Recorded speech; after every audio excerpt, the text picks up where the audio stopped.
আসসালামু আলাইকুম বন্ধুরা, আপনার মোবাইলের ইন্টারনেট কি খুব স্লো কাজ করে, ভিডিও লোড হচ্ছে না বা ব্রাউজিং ধীর? তা আজকে আমি দেখাবো 5টি সহজ সমাধান যেগুলো করলে আপনার নেট স্পিড অনেক ভালো হবে। ঠিক আছে, তো প্রথমত তোমার এখান থেকে উপর দিকে টান দিয়ে দেখতে পারবা এখানে এয়ারপ্লেন মোড রয়েছে। তো এটা একটু একটু অন করে একটু ওয়েট করার পর দেখতে পারবা সবচেয়ে সহজ ট্রিক হলো এই এয়ারপ্লেন মোড একবার অন করে আবার অফ করুন। ঠিক আছে, তো এতে নেটওয়ার্ক রিফ্রেশ হয় এবং অনেক সময় স্পিড বেড়ে যায়। তো এখান থেকে তোমরা আবার একটু পরে আবার একটু অফ করে দেবে। ঠিক আছে, তো এতে একটু রিফ্রেশ হবে। 2 নম্বর অপশানটি হলো মোবাইল রিস্টার্ট করুন। ঠিক আছে, তো ফোন রিস্টার্ট করলে নেটওয়ার্ক সেটিংস নতুনভাবে কাজ করে। অনেক সময় এতে ইন্টারনেট স্লো সমস্যা ঠিক হয়ে যায়। ঠিক আছে, তো একবার মোবাইল অফ করে আবার চালু করুন, তাহলে একটু নেটওয়ার্ক রিফ্রেশ করলেই আপনার মোবাইল ঠিক হতে পারে। তো 3 নম্বর অপশানটি হলো নেটওয়ার্ক মোড চেক করুন। তো এটা চেক করার জন্য তোমরা দেখতে পারবা নিচের দিকে তো আপনাদের মোবাইলে কাঙ্ক্ষিত সেটিংস অ্যাপস রয়েছে, তোমরা এখানে ক্লিক করবা। ঠিক আছে, ক্লিক করার পর দেখতে পারবা এখানে রয়েছে মোবাইল নেটওয়ার্ক অপশান।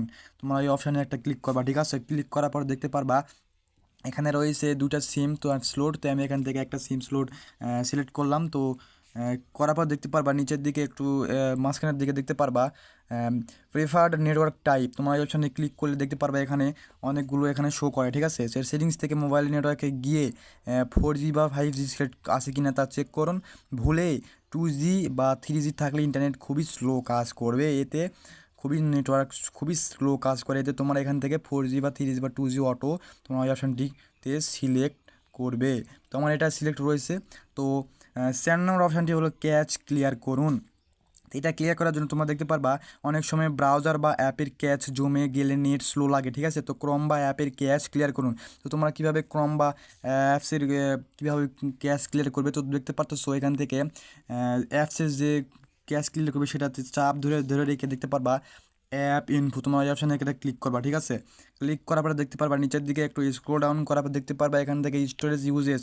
তোমার এই অপশানে ক্লিক করবা। ক্লিক করার পরে দেখতে পারবা এখানে রয়েছে ক্লিয়ার ক্যাচ। তোমার অপশানে ক্লিক করলেই ক্লিয়ার ক্যাচ হয়ে যাবে। ঠিক আছে, দেখতে পাচ্ছ এখানে ক্লিয়ার ক্যাচ হয়ে গেছে। তো 5 নম্বর অপশানটি হলো দেখতে পারবা ডাটা সেভার বন্ধ করুন। ঠিক আছে, তো অনেকে ডাটা সেভার অন অফ রাখেন বা দুঃখিত অন রাখেন। ডাটা সেভার অন থাকলে অনেক অ্যাপ ব্যাকগ্রাউন্ডে নেট ব্যবহার করতে পারে না, এতে স্পিড কম মনে হয়। তাই দরকার হলে ডাটা সেভার অফ করুন। তো এটি করার জন্য তোমরা মোবাইলের সেটিংস অ্যাপসে আসবা। ঠিক আছে, আসার পর দেখতে পারবা ওখানে মোবাইল নেটওয়ার্ক অপশানে এখানে ক্লিক করবা। ঠিক আছে, ক্লিক করার পর দেখতে পারবা নিচের দিকে ডাটা সেভিং মোড। তোমার এখানে ক্লিক করবা। অনেকের এখান থেকে এটি চালু থাকে, এতে অনেক নেটওয়ার্ক স্পিড কমে থাকে এবং কমে যায়। ঠিক আছে, তোমার এখান থেকে এই অপশানে ক্লিক করে এখান থেকে আবার এই অপশানটি তো তোমরা বন্ধ করলেই অনেক ডাটা সেভার অফ করুন, তাহলেই আপনার মোবাইলের নেটওয়ার্ক অনেক স্পিড বেড়ে যাবে। ঠিক আছে, তো এই 5টি ট্রিক ফলো করলে আপনার ইন্টারনেট স্পিড অনেক ভালো হয়ে যাবে। ভিডিওটি ভালো লাগলে লাইক ও সাবস্ক্রাইব করতে ভুলবেন না। ঠিক আছে, তো এবং বন্ধুদের কাছে শেয়ার করতে ভুলবেন না। ঠিক আছে, তো টাটা, বাই বাই।